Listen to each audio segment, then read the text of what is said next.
Thank you for being here. I'm Terry Kinlaw, CEO here at the Chandler Chamber, and we have a full agenda for you today. At this time, I would just like to do a shout out to a couple of our board members that are in the room. Obviously, our co-chair, Mike Rienza with Earnhardt Auto Centers, will be conducting the meeting today. We have Ward Nichols with ASU here as well on our board, and then we have Steve Murphy with Horseshoe Bend Energy as well. So I think that's. And then Representative Weninger is also an ex officio member on our board. So thank you for being here. And Jeremy McClimans, Councilmember McClimans, is a former board member. So, but we're going to go ahead and get started and go around the room and have everybody quickly introduce themselves. Do that since you are perfect. I got the microphone, so I'll do that and I'll run it around. Table down there and just name. Thanks, boss. No commercials. Dr. William Crawford, recently retired from the Maricopa Community College District, and now I teach for NAU, and I enjoy retirement. Pastor Victor Hardy, pastor of Congregational Church of the Valley. We'll just stop there. Oh, Terry Rowe, Chandler City Council. If you need your car waxed, Vice Mayor. You got to see it. Gordon Hoffman, Red Wing Stop. Hi, Karen. Oh, is this on? Karen Martinez with Clamshell Communications. Yes, that is a new company for me. Feliz Ramírez, 26 Mar Médico. Hi, Kurt Williams, Southwestern Retirement Plan. Jeremy McClimans, former Prosperity Wealth Advisors and Chandler City Council. Jack Sellers, Chairman of the State Transportation Board. Osvaldo Cordolo, I have a business at Chandler Mall and PV Mall. Sam Cito, Dragon Walk, fine Chinese restaurant in the nation. And keep those hands clapping because Dragon Sam is also one of our sponsors for today. John Recker, Matthews Crossing, Blue Bay. Nick Christie, Attorneys for Freedom Law Firm. Phil Fox, retired from Colorado to escape the snow. Yeah. Bruce Hunter, retired from Virginia to escape the snow. Dorothy Wasmer, Parkway Bank, AVP Branch Manager. Hi, good morning. Ward Nichols, not retired. Arizona State University. Hope to be soon. Who knows, right? Julie Graham with Dignity Health. Kate Swallows, I work for the City of Phoenix, and I run Code 3 junk removal. I'm Ryan Peters. I'm with the City of Chandler. Matt Ortega with the Southeast Valley Regional Association of Realtors. Steve Murphy, Horseshoe Bend Energy. Jason Stone with the Times Media Group. Just happy to be here. All right, did I get everybody? I'm coming.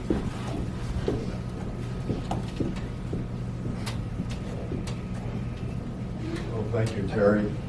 We'd like to make sure that feel free to ask questions and be part of the discussion, and we really appreciate you coming every time to public policy, so thank you very much. I guess with that introduction of everybody here, and if you want your car waxed by the Vice Mayor, he's moonlighting at, how much is it per car? $19.99. There you go. Anyway, thank you. I'm going to bring up Chad to introduce our first speaker, please. Good morning. Good morning. Good morning. Okay. Senator Mesnard, serving his first term in the state Senate after serving in the state House, where he was the Speaker of the House. He has 2 master's degrees, business and public administration. He's a small business owner, and he and his wife Holly are expecting their first child due on Memorial Day. Let's give Senator Mesnard a warm welcome. Mom's happy. Thank you. Yes, so I got to explore Bye Bye Baby all yesterday evening as we put together our list of things. And I really don't know why I was there. I have no idea what I'm doing. But anyway, yeah, so we're very excited. We aimed for what we thought would be the end of session for baby arrival. I don't think that's going to be the case. So we are 2 weeks out with 2 more weeks to hear Senate bills in the Senate, House bills in the House before we do the swap. So we're off and running in the session. It's been a busy first month, the busiest I remember, in terms of starting with 2 major issues hanging over our heads. The first was water. You may have heard about this. Arizona and other states were tasked with coming up with a DCP plan. That's a drought contingency plan. So we came up with one. I'm not sure that it's quite final from the Fed's perspective. We thought it was, but pardon the pun, they splashed some cold water on the plan, I guess. So anyway, so we'll continue to work that out. California didn't come up with a plan, and so I suspect there'll be continued conversation. But some of the pressure is relieved. But if we don't come up with sort of a final plan that everybody's on board with by March something, then we will lose control of our ability to have a plan. They'll come up with one for us. So that lingers on despite the fanfare of what we accomplished. And it was broadly supported. I think it was unanimous in the House, and the Senate had a few Democrats that voted no. But largely it was broadly supported. So that was one issue where we got along, or at least we worked through the challenges. The other issue was tax conformity. You have heard me talking about this for well over a year now. The big federal tax reform of the late 2017 fundamentally changed the federal code. Generally, Arizona uses the federal code as its starting point. Every year we technically make that decision. It's called, do we conform or not conform to those changes? Most of the time the changes are small, but given the magnitude of the changes in 2017, that caused a more serious focus on what was happening. And so many of us wanted to last year resolve this issue because you don't want to be in the midst of tax filing season trying to figure out what you're doing. And yet here we sit a year later with that very predicament, unfortunately. So at this moment, there is no agreement on what our state income tax code is going to look like. There are forms online, Department of Revenue, and you may be seeing these or receiving these, that put something out there that assume a full conformity scenario, which is entirely possible. It's also entirely possible that's wrong. So at this moment, we have, because we sent a bill up to the governor that got vetoed. What the bill did was conform on all the changes. Those changes caused individual income taxes to go up by just about $200 million, and businesses to come down actually by about $40 million, for a net of $155-ish million tax increase.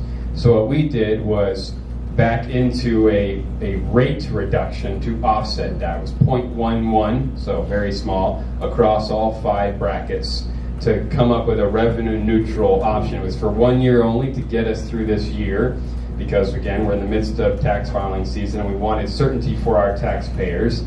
And then we would leave for another day, a longer conversation about what we're actually going to do.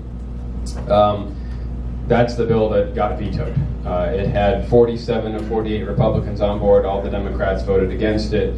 The governor, that was not a Freudian slip, the governor vetoed the bill, and so we have nothing now.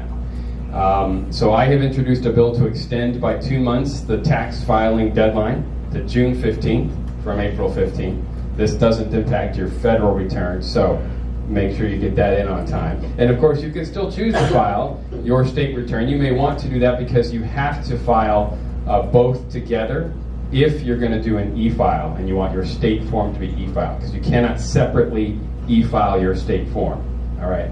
But for those 30-ish% that don't e-file, or want to wait and see what the legislature is going to do, I'm pushing a bill. There's a mirror bill in the House to delay by 2 months because we don't know what we're going to do at this point.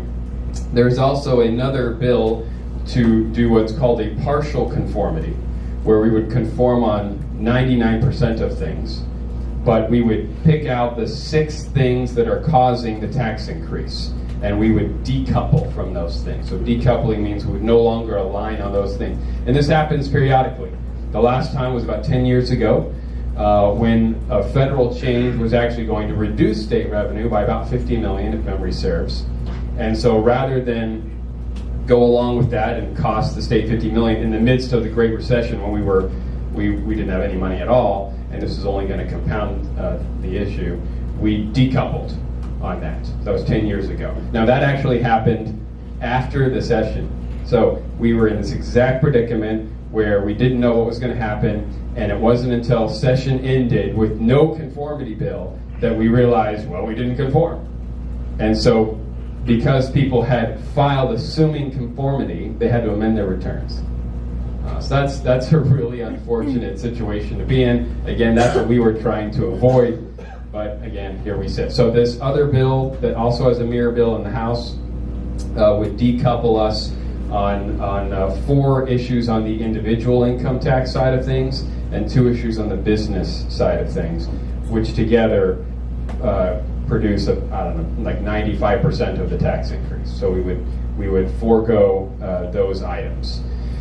The governor's not on board with that plan either, and so we are, for all intents and purposes, at an impasse. And I have no idea how we resolve the impasse. I will never, ever support an individual income tax increase. Ever, ever, ever. Most Republicans won't. Income tax increases are anathema to basic Republican orthodoxy. So, just FYI, that's my position. You do have some Republicans who would support other types of tax increases. You have a sales tax increase proposal for education funding. You have a gas tax increase proposal for roads and infrastructure. But those are consumption-based taxes, not income taxes. So, don't know what's going to happen there, but that has sort of poisoned the well for the session. Because for the first time that I now recall, the governor and at least Republicans in the legislature are very, very far apart. And there's already now a lot of anger and bitterness between the two sides. So I don't know how this plays out, but this is why I think my baby will be born while we are in session. I can tell you I won't be there. So good luck to those who may be.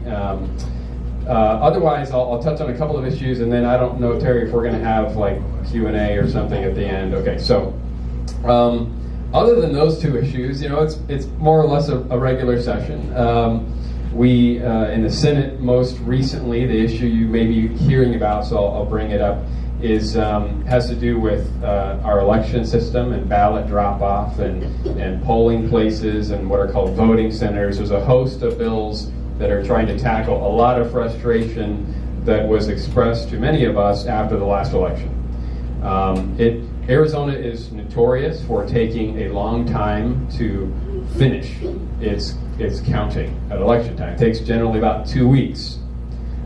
Maybe a couple of other states are in that situation, but for whatever reason, we take a long time. And, it can be frustrating when you're waiting for the outcome of your election, but the bigger danger, at least in my view, is that when election results sort of gradually change during that time frame, whether it's moving the direction you want or the other direction, it's human nature to speculate all sorts of things. And so my email inbox was flooded with people who were like, what is happening here on election night? This looked like the outcome, and then as things unfolded, it switched. And then, of course, again, the uncertainty during that 2-week time frame, which I think is dangerous. If you have people questioning the integrity of our process, that's dangerous. People will just throw in the towel on voting altogether. So there was a proposal to say that if you get a mail-in ballot and you don't mail it in, then you go to the polls and you vote there.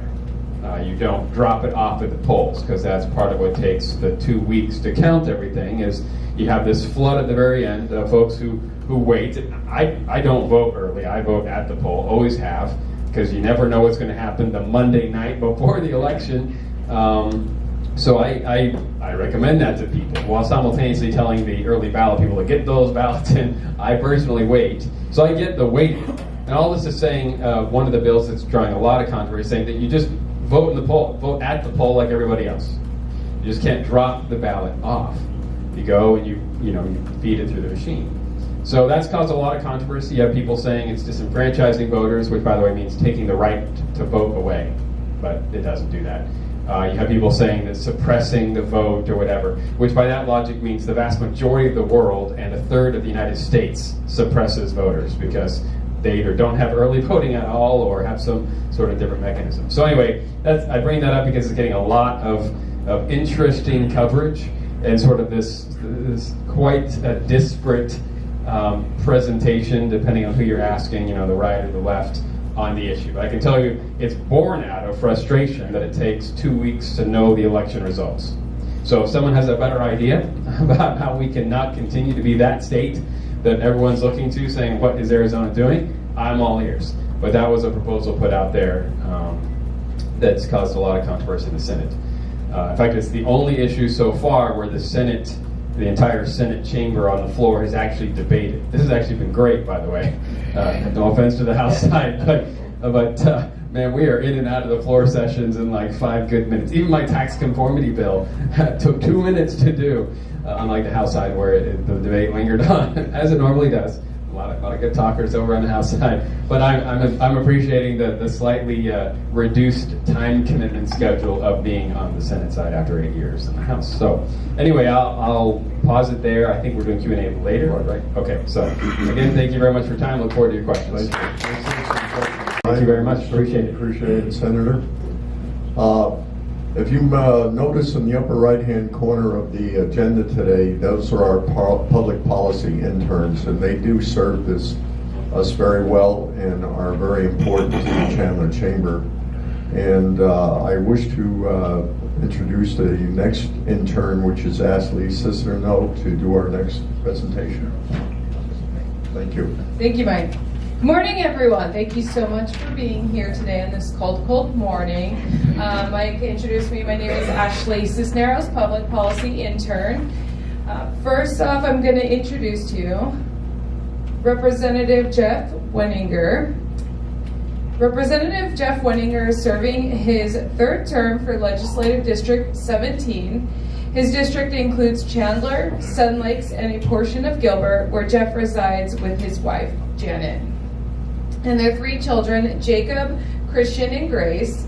Jeff is the co-owner of 2 local restaurant concepts, Flordino's Pizza and Pasta in Chandler, and Dilly's Deli, with 2 locations in the East Valley and 2 kiosks in Sky Harbor Terminal 4. Jeff and Janet both serve the community in philanthropic work, I practice this one, with charities for children, veterans, and youth in crisis. Before serving as a state representative, Jeff served on the Chandler City Council for 8 years and held the position of vice mayor. He became known as the Common Sense Councilman. In the Arizona legislature, Representative Weninger is chairman of the Commerce Committee and serves on the Land and Ag Committee and the Technology Committee. Jeff has led several legislative efforts to bring blockchain, Bitcoin, and fintech to the forefront of the state's economic activities. Representative Weninger is proud to serve the citizens of Arizona. He has made a commitment to be a leader for small businesses, education, and public safety. Please help me and give a round of applause. Thank you, Ashley. I have friends now in the legislature I've been serving with for over 4 years, and they don't pronounce my name right, and she did spot on right up front. Well, great seeing everybody. JD covered a lot of the big issues that we're going through. I was proud to get the DCP passed and agree with Senator Mesnard on the tax conformity issue. We're just going to have to see kind of where that goes. I did want to go over a few things then, mainly, or to start off with the budget. The way I see the budget this year, in a large general sense, is making sure we stay the course on education. We keep getting the money in that was promised and anything extra where we can. And after that, there's going to be some pet projects that people work on for a small percentage of the surplus that we have, which is a significant surplus. And then after that, I see kind of what we're looking at is a choice between three things, and I think all three will be addressed in some way, but to what degree do you address each one? That would be K-12 rollover, which is very high and people want to start paying down. The rainy day fund, which the governor's talked about, which I think is important to try to help us during whenever the next recession comes. And the third would just be general debt reduction, some of the buildings we own and these kinds of things. And everybody has a different opinion. I'm reserving judgment at this point of what the correct blend would be. K-12 rollovers are important, but how much money does it save us in ongoing? If you reduce debt, then you don't have, we pay $300-some million a year of ongoing money in debt service. And if you can reduce that, you return some of that ongoing money that can be used. And then thirdly is the rainy day fund, which is very important. I mean, when Jack and I were on council together back in the day, we came in and it was 12% when we got there, and we bumped it up to 15% of reserves that we would have, because we wanted to make sure Chandler was prepared and didn't have to cut services in a drastic way. And I always use the comparison of Phoenix and Chandler and look at how Chandler behaves, when I was there and after, and how Phoenix behaves. Chandler during the recession, we cut positions, nobody was fired, but through attrition, we reduced position, where Phoenix just basically, did furloughs. Well, there's no efficiencies, gained from that. And the same thing, the way that the Chandler Council is doing now, doing a great job with paying down the PSPRS debt and how much money is owed there, how upside down it is. Chandler reduced theirs and said, we're going to get it right-sized in 11 years. Phoenix said, let's take 30 to do it, and extended it out. It's just kind of two different philosophies of how things are done. I want to run through some of the bills that I'm running real quick. And I'm not going to do them all justice because I'm going to be quick. I think there is some bipartisanship going on. There's some important issues that we're working on in a bipartisan way together. I think the three of us all signed on to this suicide prevention bill that would have the school districts training teachers in the signals and the signs of suicide. And Senator Bowie is the prime on that, and we all co-sponsored it, and we are going to help fight to get it through. And there was a bill like this last year, and it didn't get through. And I know we're all working our respective caucuses and people to make sure that this important bill does get through. I'm working on a bill, and this was interesting. This was kind of a baptism for Representative Pawlik in the Education Committee. I'm running a bill that teachers approached me with in Chandler Unified and said this is an issue. AP testing, this has been around for just a couple years, where teachers get bonuses based on students passing this test. I was asked last year by teachers, and we got in the budget where we expanded the scope of that a little bit.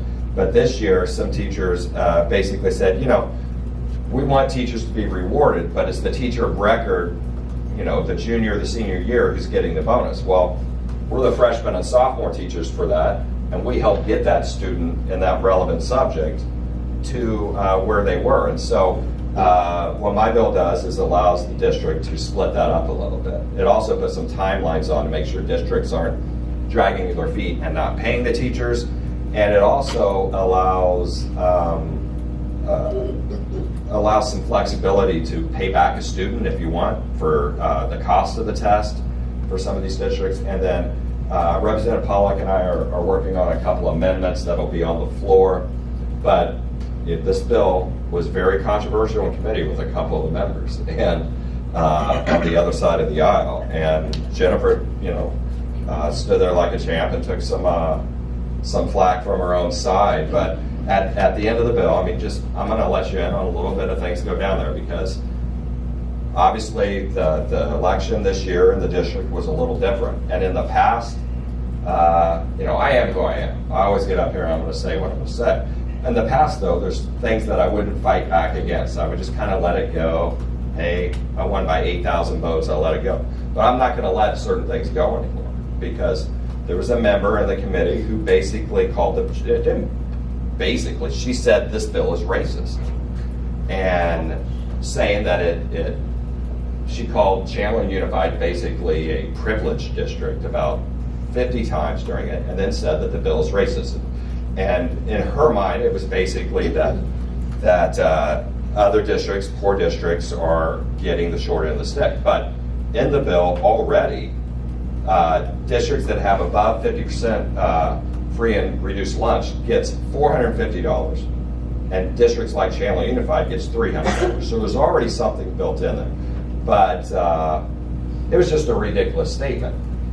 But if it's repeated enough, and by that same standard, she's basically calling her colleague, Representative Pawlik, racist. But if that happens and I let it happen over the next 2 years, then you're going to get a mailer and somebody's going, oh yeah, it's that racist guy I heard about so many times, and so I'm just not going to let stuff like that sit anymore. I do have another education bill, which that was just an appetizer if she didn't like that one, which the parents in Chandler Unified asked me to do, and that was one thing I said that day. I said, I thought this is what people wanted, me responding to teachers and parents in my district, and these two bills are specifically that. And this bill deals with the extracurricular tax credit. It's not expanding it, it's not increasing it. It basically says, though, we have a lot of schools that have money sitting stagnant in accounts because they don't have the extracurricular activity stuff to spend it on. Senator Mesnard ran a bill that was kind of similar a few years ago. So for a shortened period of time, it will allow our schools in Chandler Unified to spend that money on other things. Computer equipment or different things. It also, which I thought was a new twist that I wanted to put in, is allows us within the district to transfer money between schools if the district and the schools agree to that. So Fulton Elementary could transfer to a poor school who maybe aren't getting as many of those donations. So a few other bills I'm running. I'm running a job training bill dealing with community colleges. So a lot of conservatives are adverse to the job training dollars, where we're just giving money directly to a company. And so last year I had convinced Maricopa Community Colleges to create at MCC a blockchain development program. And I really liked where that was going and how that's working. So I'm working with the Arizona Chamber to create a program. We're going to try for $2 million to start out, and it would be administered by the ACA. But then the ACA, Arizona Commerce Authority, in conjunction with the community colleges and in conjunction with a host city, so let's say Chandler. Chandler has a new company coming that's going to need certain coding skills of 400 people. This would allow those entities to work together to develop a program at Chandler Gilbert that is just a direct funnel into that company, to where they always have this pipeline of talent. And I just think it can be a good economic development tool without actually just handing $1 million to Deloitte or someone else. And you're getting money back into the community college system and letting them work with the company and tailor making a program for them. I have a rocket bill, which is cool, to allow, it's cool to say, rocket deployment out of southern Arizona. Yuma approached me with this. They want to launch rockets right on the border to launch small satellites. Vector, which is a rocket company based in Tucson, is very interested in this, as well as a lot of others. So we're going to see where that goes. We have a committee hearing on that next week. PropTech, property technology sandbox is another one I'm working on, which would allow property technology companies, so this could be open door. You think of the bigger real estate companies, or you can think of all the tech that's inside of a home, whether it's solar or Nest or these different things, to have an open playing field to not have the imagined regulatory burden on them. One problem I'm finding is that there's a lot of new technologies who there's nothing really preventing them from going in. There's not a regulatory burden on them, but there's just, you're not sure. And it's tough to operate in that thing. They don't fit in this box, they don't fit in that box, but then the regulatory authority is trying to squeeze them in this box because there's nothing contemplated in statute. Think of Airbnb, think of Uber, where they kind of just started and they didn't know if they were allowed to operate or not. This would change that somewhat and allow them to operate in this sandbox. And then lastly, I'm working on a business one-stop, which a lot of people have tried for a long time, but wait is now. If you're going to start a business, you go to the Corporation Commission. My son, as Terry knows, recently started one. It took him 70 days to get back from the Corporation Commission, and he had to go downtown 3 times. And then if you have a trademark, you got to go to the Secretary of State's office. And then if you need a tax license for your business, you got to go to Department of Revenue. And then you got to go to the Liquor Department, and all these different things. I'm working with the Governor's Office, Secretary of State, and Corporation Commission to have, at least from the user experience, a seamless transition between them. You get on this website, we had a demo from Salesforce, but it would be an open RFP, where it's just seamless from the user experience. You're on it, you're registering for this, it duplicates your data, other things, and it just seems like you're on one website instead of you just going to all these different places and really not knowing if you've done everything right or not. This will, dumb it down for people like me and make it seamless and very easy. So I'm excited to hopefully get that through this year, trying to get all these players, when you deal with all these egos from the CorpCom, the Governor's Office, the Secretary of State, sometimes it's tough, but I think so far, knock on wood, they're all getting along. So with that, I'd be happy to answer any questions. This one. Thank you very much. I appreciate your comments today. Moving right along with Jason Johnson, our public intern, will introduce our next speaker, please. Good morning. How you guys doing? All right, so our next representative is Jennifer Pawlik. She is a native of Arizona and elected for the Legislative District 17. In addition to attending Arizona schools from kindergarten through college, she has also taught K through 6. She has students as well at the university, or taught at the university for over 17 years, which includes teaching students at the Chandler Unified School District and Chandler Gilbert Community College. Representative Pawlik has lived in Chandler for over a decade, and she and her husband have 2 college-aged twin daughters. Please join me in welcoming Representative Pawlik.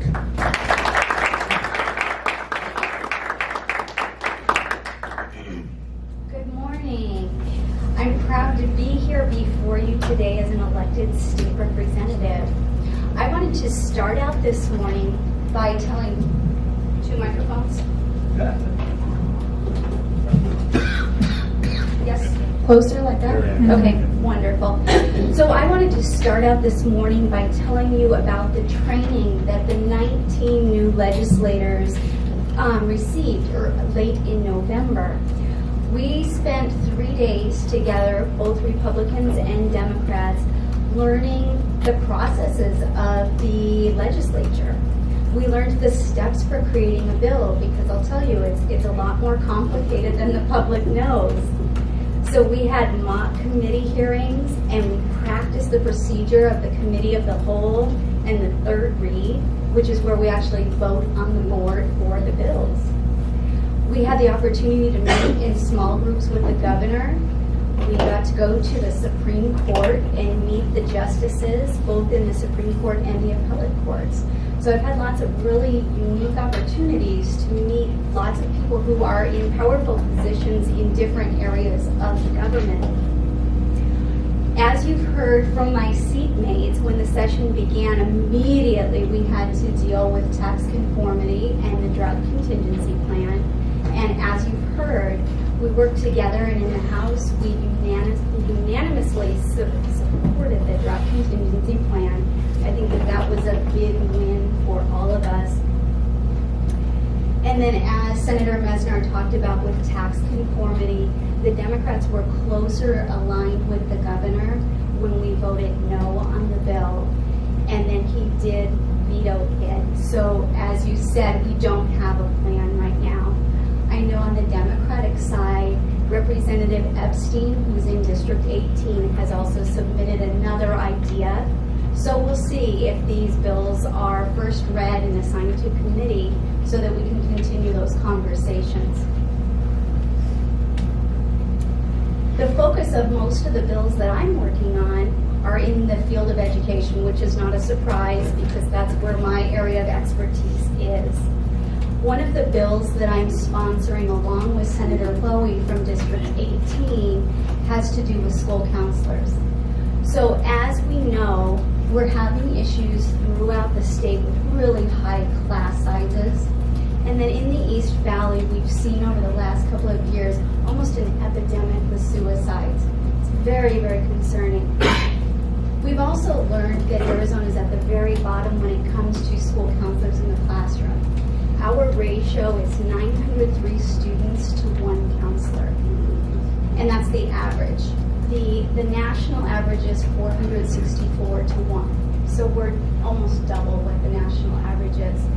So what our bill would do is increase the number of counselors in schools over a period of 5 years so that we are at the rate of 550 to 1. Still above the national average, but it'll be a lot better for our students. And I really feel as an educator that it'll make things better for the teachers as well.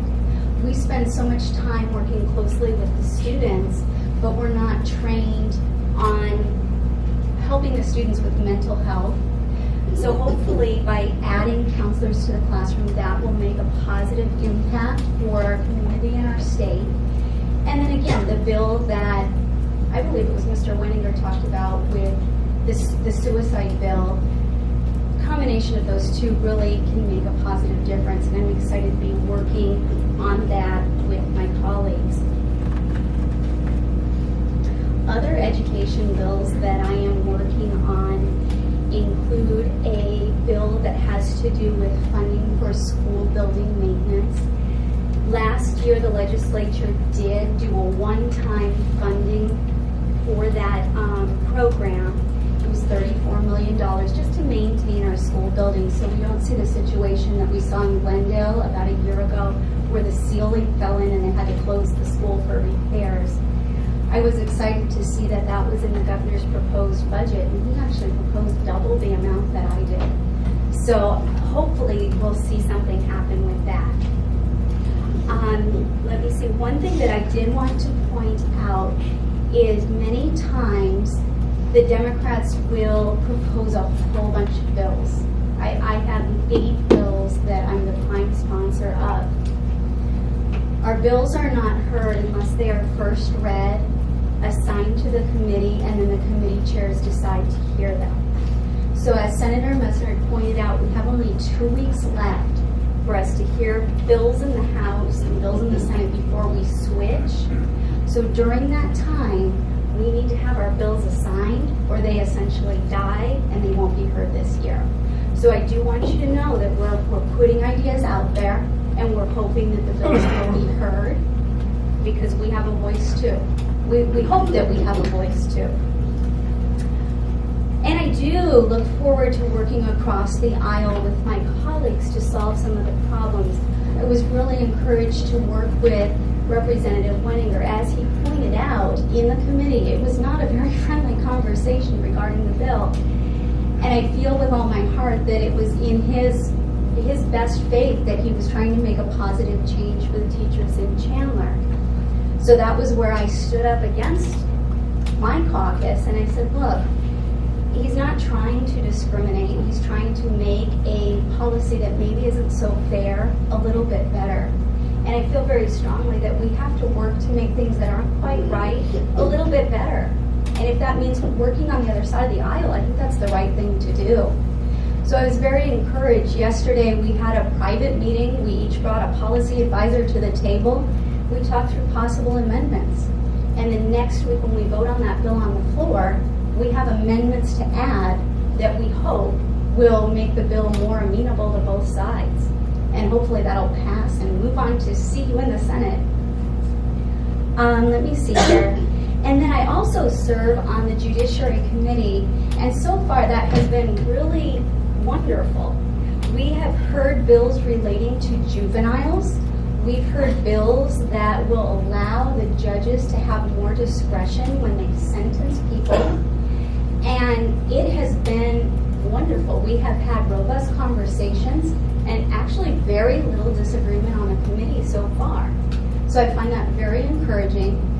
We'll see what comes this week because I see we have 12 bills on our agenda, so the meetings are going to get longer and longer as we approach the deadline. One thing that I wanted to point out in corresponding with us, we received so many emails and letters, and what I would ask all of you, particularly in this room, if you're writing to us, will you please identify that you live in our district by maybe including your address? It's not so we can spam you, but it's so that we know you are our constituents and then your letter has more pull, I would say. Would you guys agree? Excellent. And then the other thing that I wanted to call to your attention is Fridays are special for us. We don't have meetings at the Capitol because this allows us the opportunity to be here in our district. The members who live far away, like my sweet mates live up on the Navajo Nation, they need to go home and be with their community.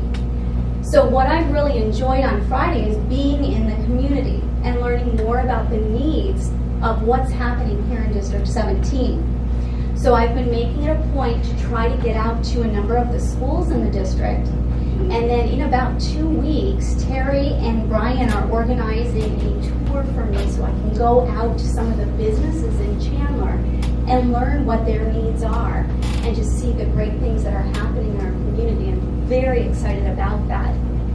So thank you very much for giving me the opportunity to speak to you today. And if you have any questions, I'd be happy to answer them. I want to thank you very much, and thank you, Representative Pawlik. I'd like to quickly go into a update here from the Chandler. Brian? Everybody, thank you again for coming. Senator Mesnard, Representative Weninger, Representative Pawlik, we appreciate it. Right now, I'll just give you a little update on what the chamber is doing. As of yesterday, there was 1,226 bills dropped. Our team is tracking 275 of them right now, and we've weighed in support or opposition of almost 30 of those, several of them from our district. At the state level, we have signed in to support the drought contingency plan as it was written and passed to the governor. As they said, we'll see what happens with it now with the extension.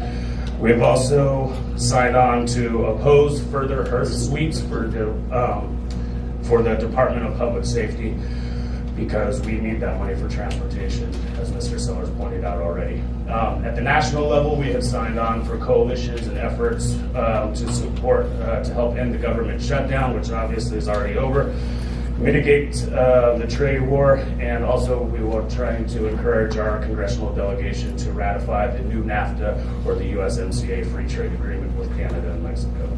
So that is what we're doing right now, and we hope that many of you guys can make it to economic update.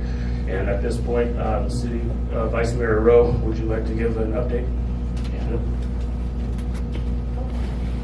Would I like to have the microphone? That's a crazy question. No, I'll make it quick. The council met yesterday and had a little workshop talking about the budget.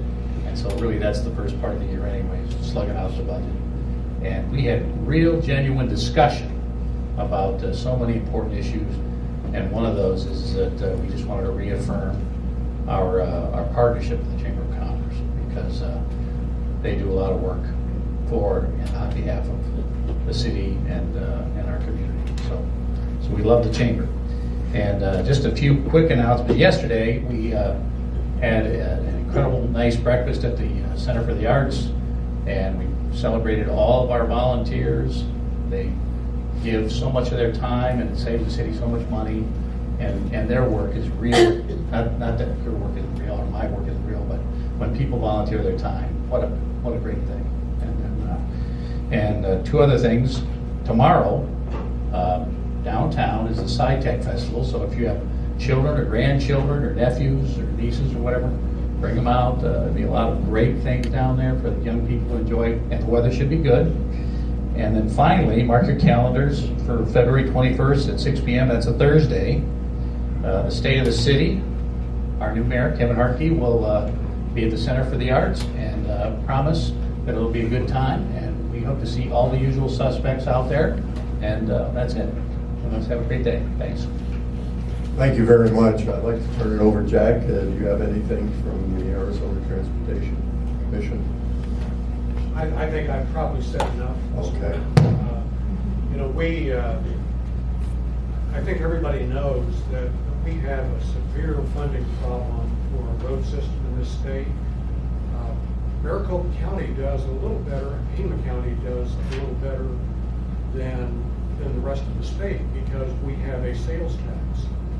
You know, a sales tax really doesn't do what I like to see, and that is have people pay for what they're using. And that's the reason I think that having a fuel tax, again, I feel that's kind of a misnomer because the user fee, but having a fuel tax pay for the maintenance and the construction of our roads is the correct way to go. By the way, 5 cents added to the gas tax is $3 a month for the average motorist. You know, other states like Utah, you know, I realize they're a very liberal state, but other states like Utah have already done this, and they've gotten no pushback from people about this because fuel prices change by more than 5 cents a week. Anyway, that's my speech. Thank you, Jack. Councilman Derby? To reiterate what Vice Mayor Terry said yesterday, we had our first half of our council retreat. And I want to reiterate, I've been excited about the retreat for the last couple months, and I go out and tell the community. And the first response back to me is where are you guys going? We did not go to the Phoenician and have cocktails all day. It was right here in downtown Chandler. But it was a great opportunity for council to really come together for a day and really just hash out, to get the pulse of council so we can prioritize a plan to realize our vision. And just high level, and I want to give you just a couple quick examples because this is what gets me geeked up about local government is the actual impact that you can see and feel. Leverage Chandler regionally as we look broader into the transportation plan. Prop 500 is in the future. What does that look like on the local level? Because Chandler, most of our major infrastructure with 202 and 101 our city streets, while they're not all done, we have the funding in place to finish Chandler. What does it look like in the future? Growth and development. One of the things about Chandler is we're landlocked, 86% built out. So all we have is a lot of these lots that have been vacant for many years.